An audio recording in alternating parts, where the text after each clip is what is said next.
Olha, a cultura tá em tudo, né? Na música que a gente ouve, nos filmes que assistimos, nas festas que a gente vai.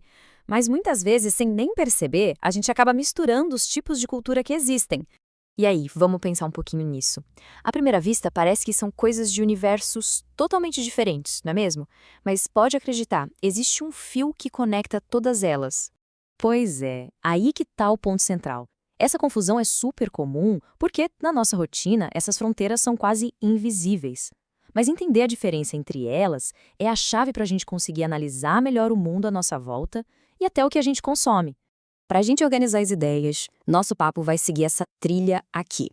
Vamos desvendar cada uma dessas categorias e, lá no final, entender como elas se conversam de um jeito que talvez a gente nunca tenha parado para pensar. Bom, para começar, por que a gente se dá o trabalho de fazer essa separação? Ué, não é tudo cultura? Sim, mas não é só uma questão de dar nome aos bois. É sobre entender de onde cada coisa vem e para que ela serve. É exatamente isso. Cada tipo de cultura nasce de um grupo diferente, com objetivos, realidades e jeitos de enxergar o mundo que são bem distintos. É como se cada uma delas contasse um pedaço da história da nossa sociedade. Vamos começar por aquela que, com certeza, a gente mais encontra por aí, a que está em todo lugar. A cultura de massa é um ótimo ponto de partida para essa nossa análise. Então, a palavra-chave aqui é produto. A cultura de massa é, antes de mais nada, uma mercadoria. Ela é pensada, criada e distribuída com um objetivo principal: ser vendida para o maior número de pessoas possível. E o interessante é ver como uma coisa leva a outra, né? O objetivo de vender muito leva a uma criação mais padronizada, quase uma fórmula de sucesso para agradar um público que é gigante e super variado. Pensa só nos grandes filmes de heróis ou naquele hit pop que toca sem parar em todo lugar. É isso. Certo. Agora a gente vai dar um giro de 180 graus. Vamos sair desse universo do consumo de massa e falar de uma cultura que tem suas raízes num lugar mais formal, um lugar ligado ao estudo, ao conhecimento acadêmico. Olha, e aqui vale um parêntese importante sobre essa palavra, elite. Não se trata necessariamente de quem tem mais dinheiro, mas historicamente de quem tinha o conhecimento formal, o acesso às universidades, às escolas de arte, aos grandes centros de estudo, sabe? O que marca mesmo a cultura erudita é o rigor técnico. Para compor uma sinfonia ou escrever um romance como os clássicos, são necessários anos e anos de estudo. E isso, claro, acaba moldando não só a obra, mas também o público que a aprecia. No Brasil, temos gigantes como Machado de Assis na literatura e Villa-Lobos na música, que são exemplos perfeitos disso. E agora a gente chega na terceira categoria, aquela que parece que brota da terra, sabe? Aquela que nasce da vida cotidiana de um jeito espontâneo, genuíno, a cultura que vem direto do povo.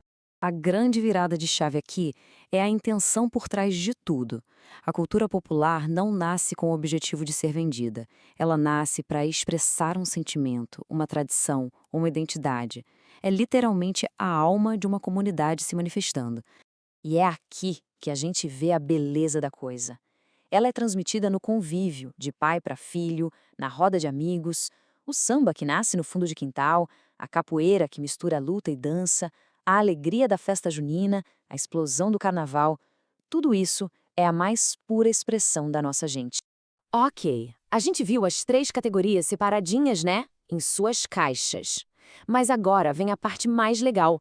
Perceber que na vida real elas não vivem isoladas. Pelo contrário, elas conversam, trocam figurinhas e se influenciam o tempo todo. Esse quadro aqui é ótimo, ele coloca tudo lado a lado e ajuda a gente a não esquecer. Fica muito claro, né? De um lado o lucro, do outro a expressão. De um lado a indústria, do outro o povo. É uma baita ferramenta para a gente fixar esses conceitos. E olha só que interessante essa troca. É uma via de mão dupla.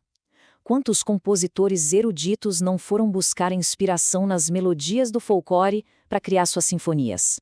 E o contrário também acontece, quando um músico popular estuda a harmonia clássica para deixar seu samba ainda mais rico. Uma cultura alimenta a outra. E para ver como essa mistura acontece na prática, é só olhar para o nosso carnaval. A alma da festa, a tradição, a alegria, isso é pura cultura popular. Mas toda a estrutura industrial por trás, a organização dos desfiles, a transmissão na TV, o marketing, é cultura de massa. Uma coisa impulsiona a outra. O mesmo vale para quando um filmaço de Hollywood usa uma música clássica numa cena super emocionante. Aquilo leva uma obra erudita para um público imenso, que talvez nunca conheceria. No fim, as fronteiras são, na verdade, pontes. No fim das contas, a grande lição é essa. A ideia aqui nunca foi criar um ranking ou dizer que uma é melhor que a outra. O objetivo é entender que cada uma delas tem seu valor, sua função e seu lugar na sociedade. São só jeitos diferentes de ser e de se expressar no mundo. Então, fica aqui uma provocação para a gente pensar na playlist que a gente escuta, nos livros que a gente lê, nas festas que participamos, como é que essas três culturas se manifestam na nossa vida. Começar a perceber essas conexões é o primeiro passo para ter um olhar muito mais rico e completo sobre o mundo.